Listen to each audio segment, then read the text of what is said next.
असीं हिन वक़्तु मौजूदु आहियूं घग्गर जे इब्राहिमाबाद में। इब्राहिमाबाद जे ॻोठ मोहम्मद हसन कलमती में। हिन ॻोठ में 100 खां वधीक घर आहिनि।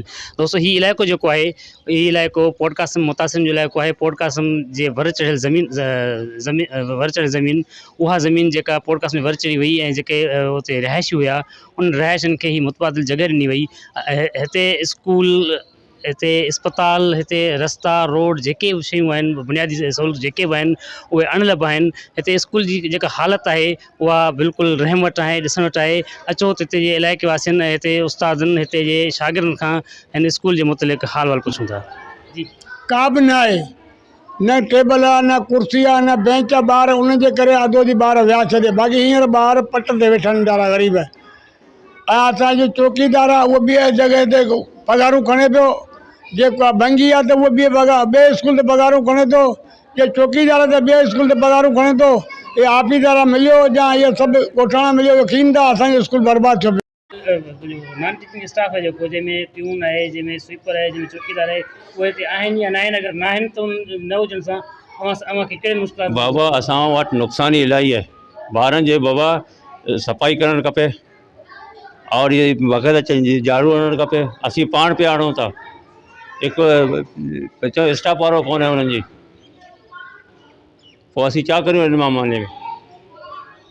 अगरि हिन मां थिए त उहो पाण वञी हिकिड़ो पटेवाल ते मोकिलनि या स्वीपर मोकिलनि। ॿई ॼणनि खे हिते खपे स्कूल में, न त स्कूल जी बर्बादी आहे। चौकीदार हुजे या ॻोठवाणो हुजे, मां चयो चौकीदार हुते हुजे सही आहे, असांजे लाइ फ़ाइदो आहे।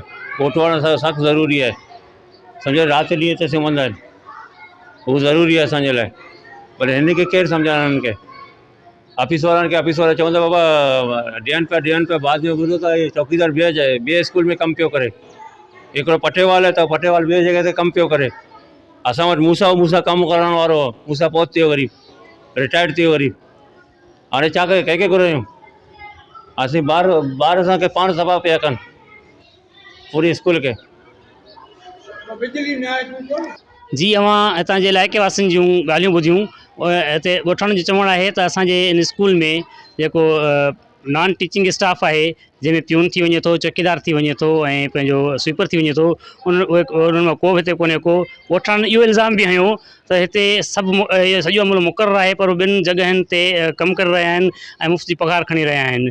इन सां गॾु गॾु ॻोठाणनि इहो ॿुधायो त असांखे केतिरनि ई सालनि खां स्कूल जो एसेंसी फंड नथो मिले, जंहिंजे करे हिते जेको पुराणो फर्नीचर हो टुट फुट जो शिकार थी वियो आहे। उन टुटण फुटण जे करे केतिरा ई ॿार पट ते वेही तालीम कराए रहिया आहिनि ऐं अलाए केतिरा ई जेके ॻोठाणा आहिनि पंहिंजा ॿार पट ते वेहण जे करे स्कूल में कोन था मोकिलीनि।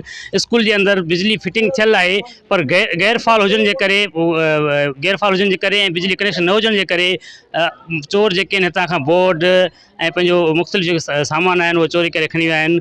सोच टीवी, जमशेद ज़ोरानी, मलीर, कराची।